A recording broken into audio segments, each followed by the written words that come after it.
Greetings, my peeps, and welcome to the All Things Basketball Podcast with your boy GD. In this episode, I'll be doing my player spotlight on Tamika Catchings, one of the best two-way players I've seen amongst the lady ballers. We'll talk about her, all her exploits, and so forth. So just sit back, guys, and relax and enjoy the show.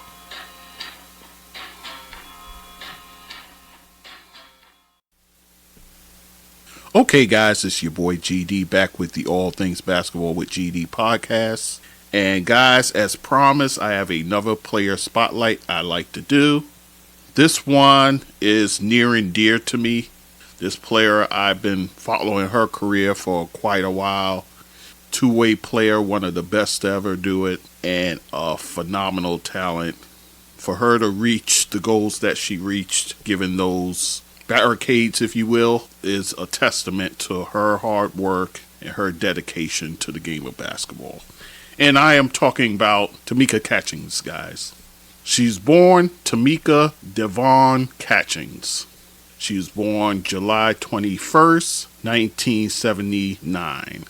And she was born in Stratford, New Jersey. That's like South Jersey in Camden County. So you're talking about near Pennsylvania in that area there. She's a forward, 6'1". She was born to parents Wanda and Harvey Catchings. Harvey Catchings, a former NBA player. He played 11 years in the league. He played during the 1970s and early 80s.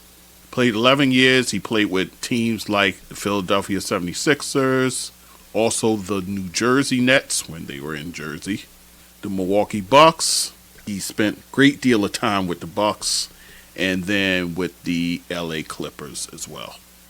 Tamika was born with a hearing impairment. She also ended up developing a speech impediment as well. This was discovered when she was about 3 years old. So at an early age, Tamika had to learn to read lips. Why?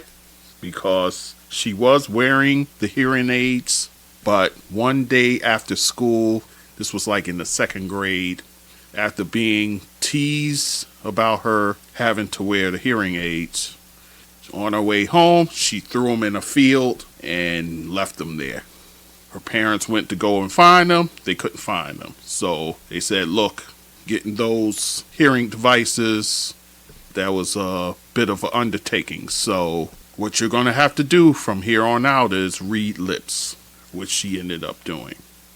So at the age of 6, her family moved to Gorizia.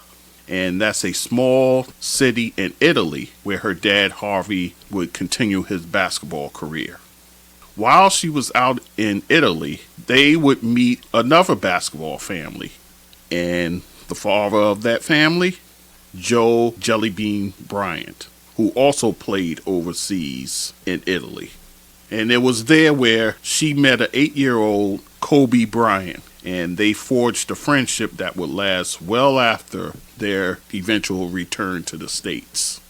It was during that time overseas where Tamika would develop a love for basketball. And upon coming back to the U.S. from Italy, for her it was a major adjustment because overseas she didn't get teased as much. And if she did, she didn't quite understand the language, if that was the case. But once she got back to the States, she would get teased by her classmates and so forth.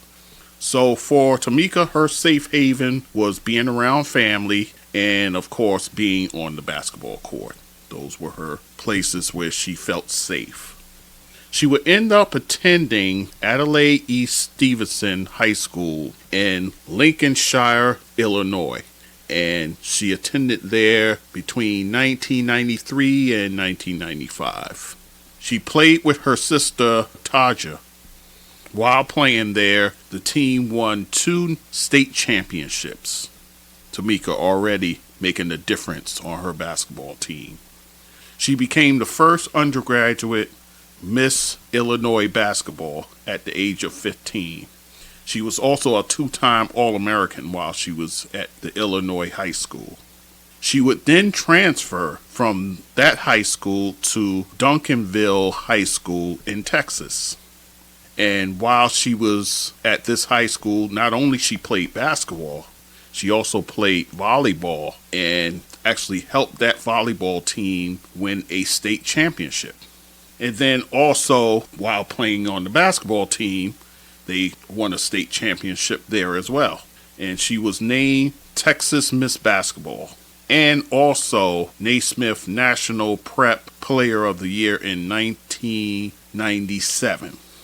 And also in 1997, she is the first player to ever record a quintuple double. Of course, we've heard of triple doubles, we heard of quadruple doubles. She had the rare quintuple doubles in basketball history, male or female. In that game, she had 25 points, 18 rebounds, 17 assists, 10 steals, and 10 blocks. Wow. Whew, man. That's what Tamika did while at Duncanville High School in Texas. She first learned of Coach Pat Summitt in the University of Tennessee when she was in the 8th grade. While watching TV, she became focused on a lady with blue eyes and that steely look. Of course, we're talking about Pat Summitt. And what she saw in Pat Summitt was passion. She saw determination. From that moment there, her ultimate goal was to one day wear the orange and white for the Tennessee Lady Vols. And then after a recruit visit from Coach Summitt, who heard about Tamika and her exploits on the basketball court, Coach Summitt and her assistant, Mickey DeMoss, came and visited the Catchings. And they knew upon leaving that visit that they had to have Tamika attend the University of Tennessee. And this visit happened during her sophomore year, actually, when she was at Illinois. So for Tamika, it came down to 4 schools: University of Tennessee, USC, Arkansas, and Illinois. But in the end, she went where she always had her eyes focused on, and that was the University of Tennessee. So she goes there and had a freshman year for the ages, guys, as she was a major contributor on that championship team in 1998, that team that went undefeated at 39-0. And during that season, Tamika Catchings, over 18 points per game, 8 rebounds, about 2.5 assists roughly, over 2.5 steals, and over a block and a half per game for her.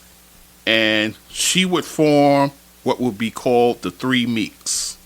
It would be herself, Shamiqua Holdsclaw, who was already there tearing it up for the University of Tennessee, and fellow freshman Samika Randall. And during her freshman year, Tamika set a record, the most points by a University of Tennessee freshman. So also she was part of a big recruiting class for Coach Summitt. It was the 4 freshmen. It was herself, Samika Randall, Kristen Ace Clement, and Teresa Jeter. And the floor general for that team was Kelly Jolly, who we now know as Kelly Harper, who's the current coach at the University of Tennessee. In that season, the path to the championship went like this. They beat Liberty University, Western Kentucky. They beat Rutgers, coached by the great C. Vivian Stringer. The University of North Carolina, Arkansas, who, oddly enough, she wanted to go play for them. They beat Arkansas actually in the Final Four. And then in the title game, they beat Louisiana Tech. And the final score of that game was 93-75. And that team was coached by the great Leon Barmore. And in that title game, Tamika showed out, guys. Her 27 points led the team. She had 7 rebounds, 4 steals, and 2 assists. So Tamika already starting off with a bang, guys. Let us move to the sophomore year. In that year, she averaged 16.6 points per game, 7.3 rebounds, nearly 3 assists, and over 2 steals and a half for her. And then that year, she set a UT record for most points by a sophomore with 38 points that she had against Florida in 1999, February 26th to be exact. But that team went 31-3.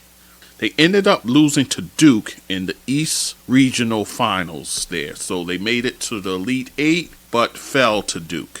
So they were just 1 win shy of making the Final Four, guys.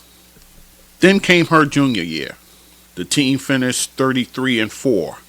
Her numbers, 15.7 points per game, nearly 8 rebounds, 2.7 assists, and 2 steals and a half.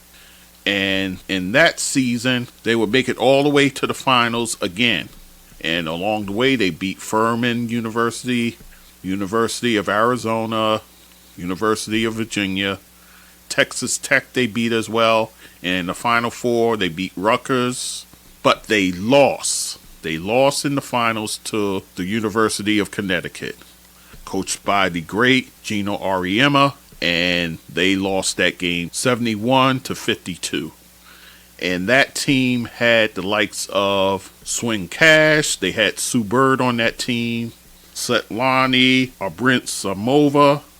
Also, Asia Jones was on that team. And their most outstanding player in the tournament, Shea Ralph, who now is a coach at Vanderbilt. Her junior year, they reached the pinnacle, but they lose to UConn in the final. Then came her senior year. The team made it all the way to 16-1 before Tamika would go down with a torn ACL in a home game versus the University of Georgia. Devastating blow for her.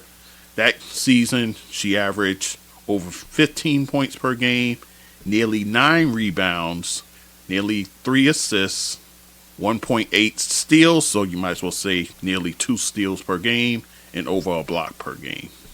So Tamika's season ends in devastation her senior year, going down with the torn ACL.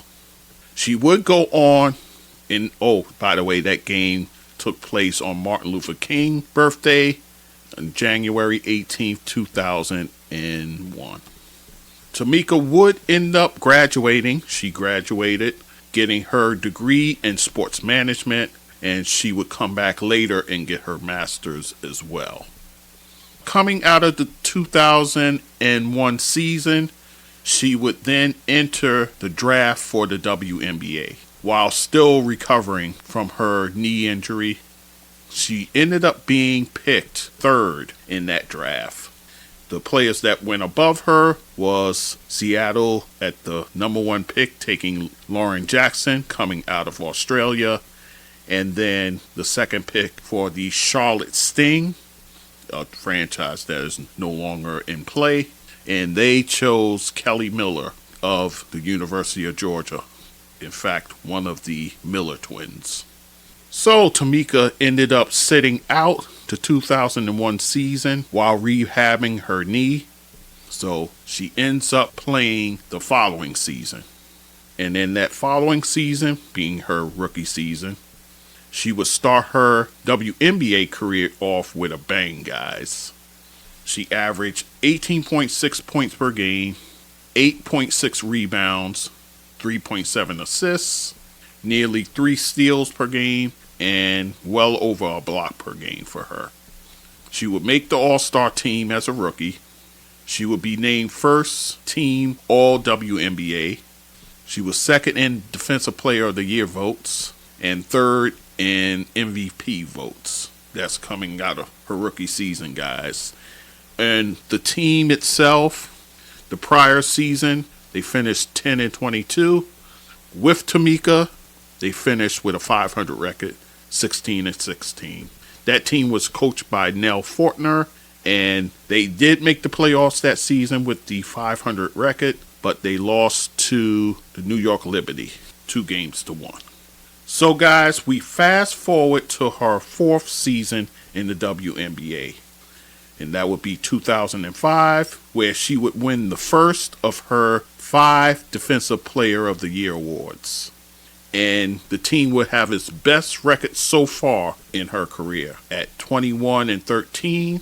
And they were now coached by Brian Winters. Brian Winters, a former NBA player, longtime Milwaukee Buck. So he would coach this team. Now this team in the playoffs, well, let me just give you her numbers for the season. 14.7 points per game, nearly 8 rebounds, and over 4 assists, and well over 2.5 steals per game for her. That team would beat the New York Liberty in the Eastern Conference semis, 2-0, but they lost to the Connecticut Sun in the Eastern Conference Finals, 2-0. And then we fast forward to 2009, where she would make her first appearance in the WNBA Finals. Her team that year finished 22-12, and also that year, here's what she averaged: over 15 points per game, over 7 rebounds, over 3 assists, nearly 3 steals per game. And she was an all-star. Oh, and that 4th season ended up getting Defensive Player of the Year.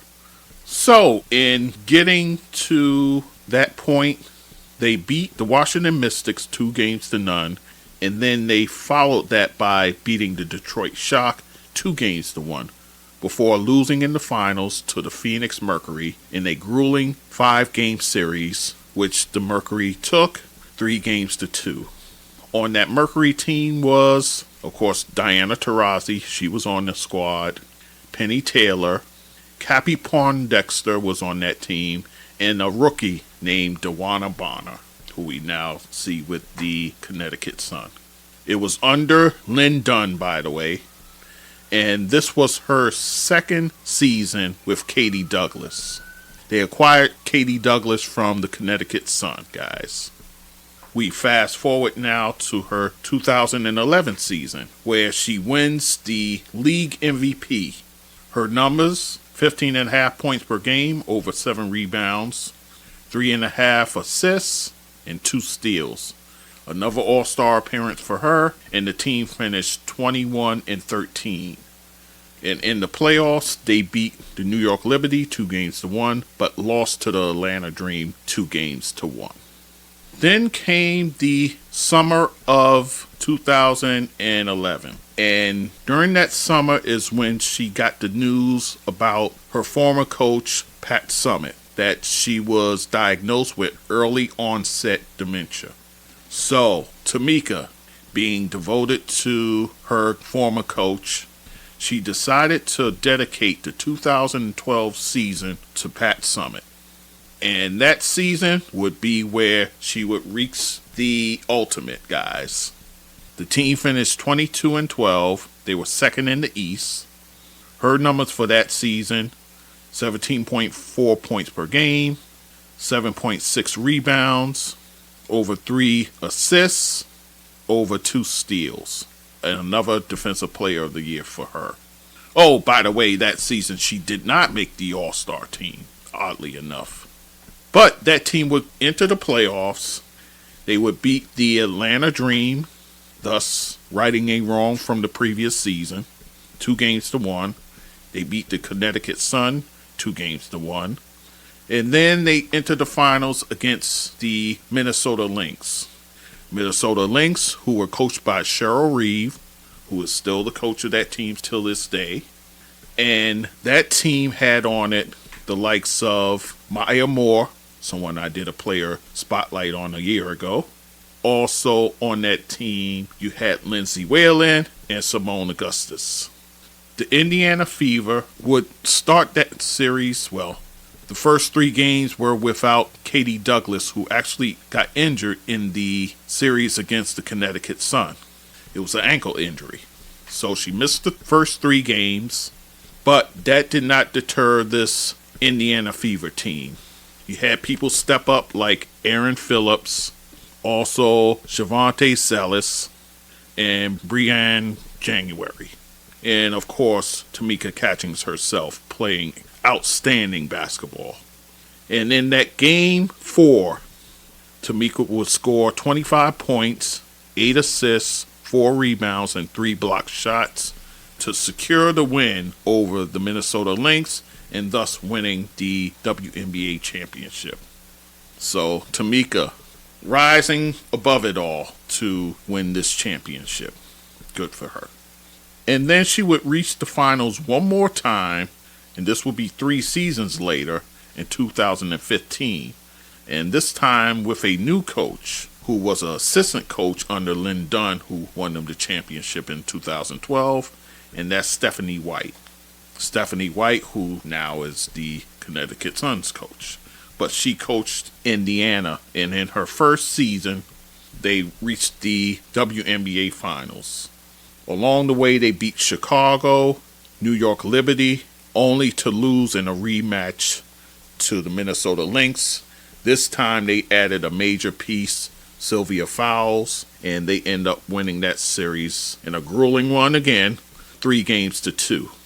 That season, actually, the Indiana Fever finished 20-14. They were 4th in the East, yet they were able to make it to the WNBA Finals.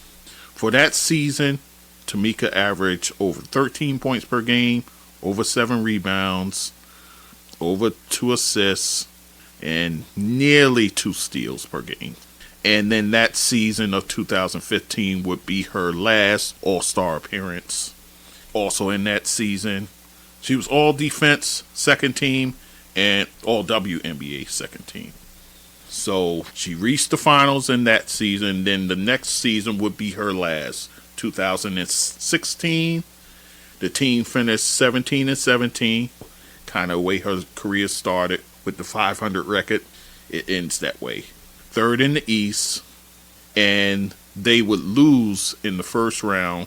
It was a single game elimination at that time, and they lost to the Phoenix Mercury.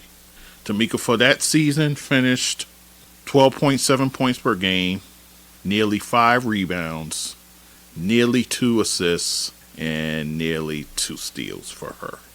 So that is her WNBA career, guys. Let us move on to her overseas play. Overseas, she wasn't thrilled about going overseas, but she did it anyhow. She didn't want to do it until her torn ACL was right. So she started playing overseas in 2003, guys. She started playing first for South Korea, and then she would play for Russia for 2 seasons, 2005, 2006.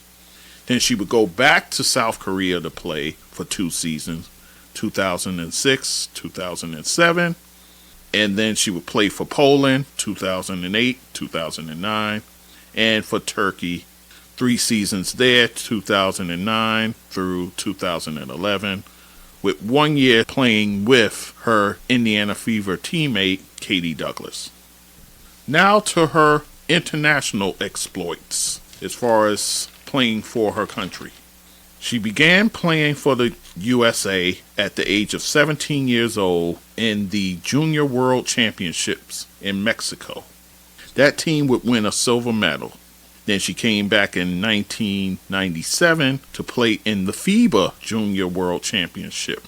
That was in Brazil, and they end up winning the gold against Australia.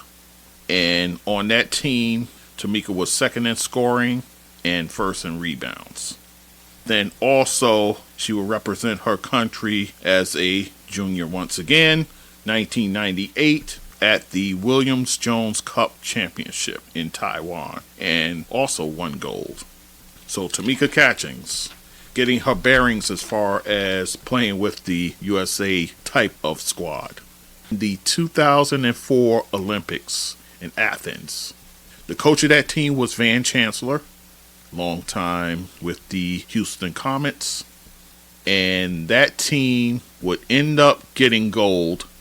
They beat Australia, guys, and that Australia team had the likes of Lauren Jackson on there, Penny Taylor, and Sandy Brondello, who we now know turned out to be a coach in the WNBA, coaching the likes of the Phoenix Mercury, and as of today, the New York Liberty.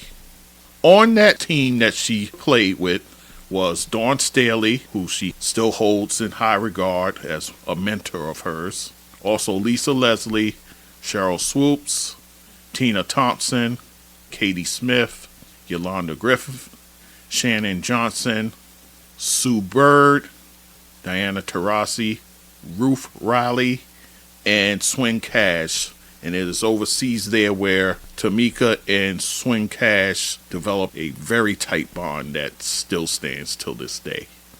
Also, while playing for Team USA, she would go on to win gold at the Beijing Olympics in 2008. That team was coached by Ann Donovan.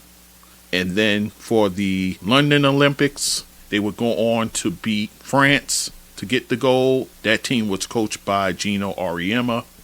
And then in Rio de Janeiro in 2016, again, Gino Auriemma coached that group, and they defeated Spain to get the gold.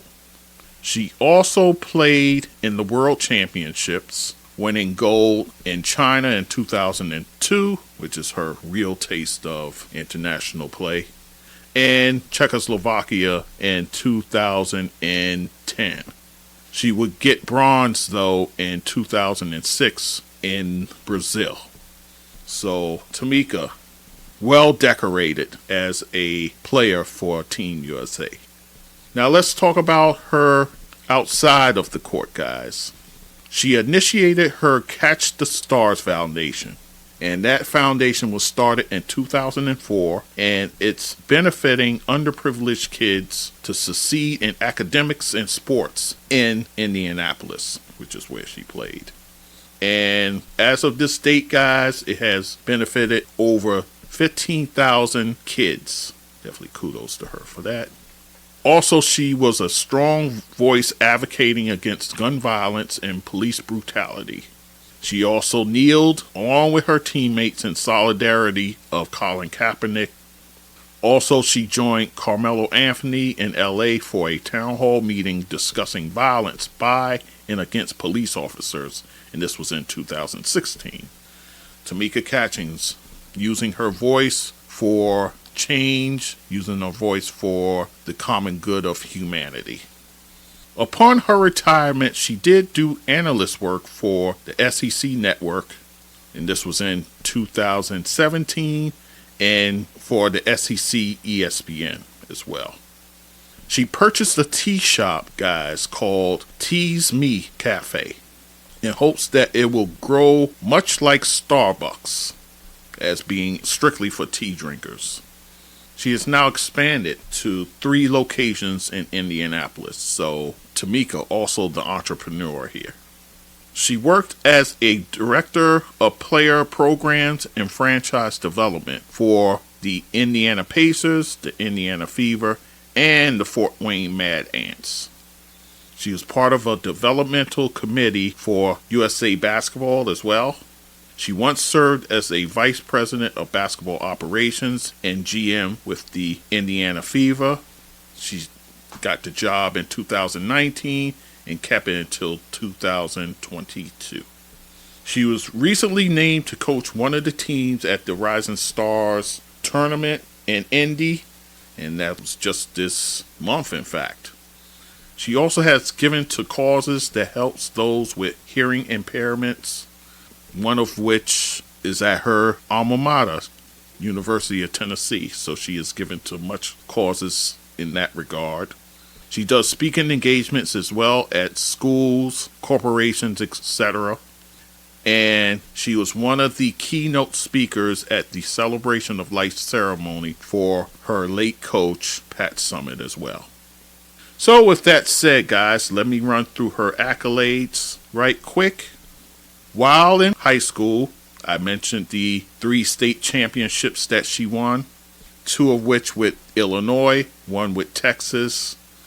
While at the University of Tennessee, her record, guys, in games that she played, 119-8, guys. So of the 127 games she played in, she only lost 8 games, guys. Wow. She made it to the NCAA Finals twice, winning once, the undefeated team in 1998, and then losing to the Yukon team in 2000. And she made an Elite 8 as well. Her career average, 16.6 points per game, nearly 8 rebounds, 2.7 assists, nearly 2.5 steals, and over a block per game for her. The 1998 season, which was her freshman season, she would win SEC Freshman of the Year, as well as the United States Basketball Writers Association Freshman of the Year as well. In the year 2000, she would be named Naismith College Player of the Year. She'd also be named to the SEC Community Service Team. While she did community service, actually serving at the Women's College Hall of Fame. She did intern work there. Also in 2000, the WBCA Player of the Year. That's for Women Basketball Coaches Association. Also the USBWA, which is the Basketball Writers Association. She won Women's National Player of the Year. In 2001, she won the College Women's Basketball Player of the Year via the ESPYs. She was a 4-time All-American, guys, 3 times All-SEC, twice first team, and 2 times All-SEC tournament. She finished her career 4th in all-time scoring, guys, 4th in career free throws made, as well as field goals made, 3rd in career steals, 8th in blocks, 6th in career double-doubles. She is a member of the University of Tennessee Alliance of Women Philanthropists. Her number 24 jersey retired by the university. Also, she was inducted into the University of Tennessee Athletics Hall of Fame in 2013. The WNBA. Guys, she played in 458 games. She started in 448 games. So she started in all but 10 games, guys. She played for 15 years, over 16 points per game, 7.3 rebounds, 3.3 assists, and nearly 2.5 steals per game. She won a Rookie of the Year, League MVP. She was a World Champion. She was also a Finals MVP.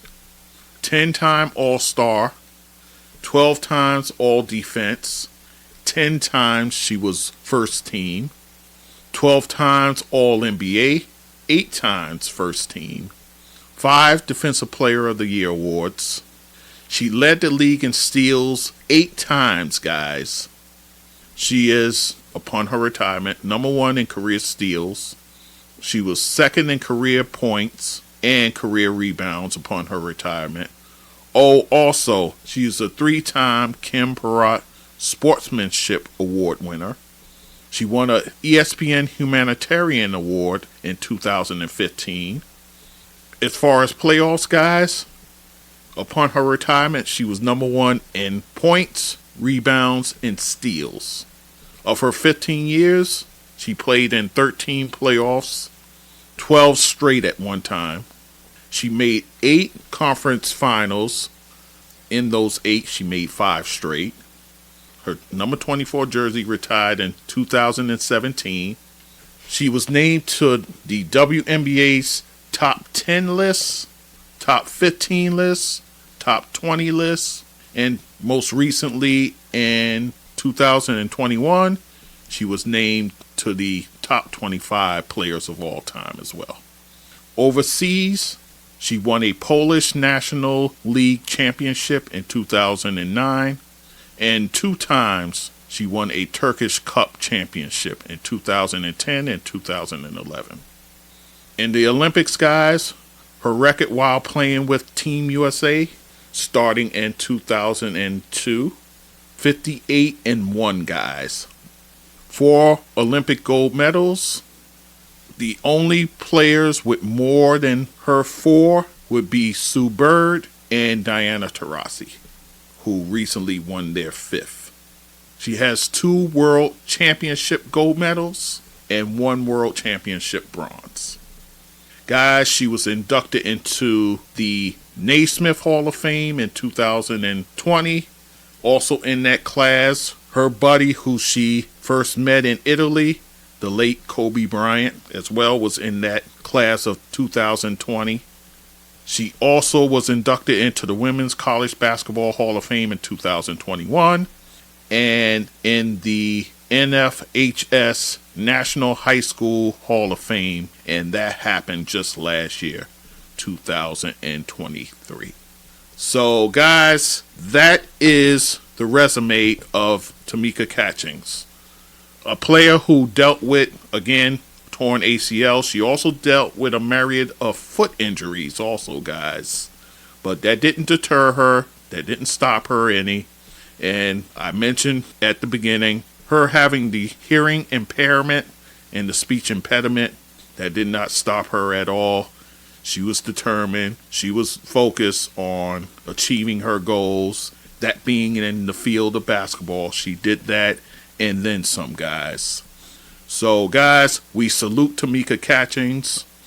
We salute you for all you've done for the game of basketball, how you persevered, and how you was just a straight dog. And that's DAWG. Guys, one of the best two-way players I ever seen play on the court. That's not hyperbole, guys. She was that good, guys. And for her to bring that championship to the state of Indiana, which is known as being one of the hotbeds of basketball, for her to do that and accomplish that is just a feat to be admired and to be in awe of. So, Tamika Catchings, we salute you. All the best to you and all that you do going forward, and we just stand in awe of you. So, much appreciated. All right, guys, so that is it for me. I'm going to try and squeeze out one more of these. It might spill into March. We'll see what happens. But that's it in a nutshell, guys. As always, I thank you for listening. allthingsbasketballwithgd.com. That's the website. YouTube, Apple Podcasts, all the platforms. I'm there. Leave reviews, like videos, all that good stuff. All right, guys. With that said, I thank you for listening. We'll talk soon. Take care. Hello, my peeps. Thank you for listening and supporting the All Things Basketball with GD podcast. You can find us on our website, allthingsbasketballwithgd.com. You can also email us at thatsportsdudegd@gmail.com. Also, listen and watch us on YouTube, All Things Basketball GD. Hit the like button when you see our videos. Also, write a blurb about our show. You can listen to us on all podcast platforms, including Spotify and Apple. Leave a review for us at Apple. On the website, you can support us by hitting the Buy Me a Coffee button, support on Anchor button, or donate on PayPal. You can also support us by our Cash App, GD That Sports Dude. Once again, I thank you for listening and supporting the show, and do take care.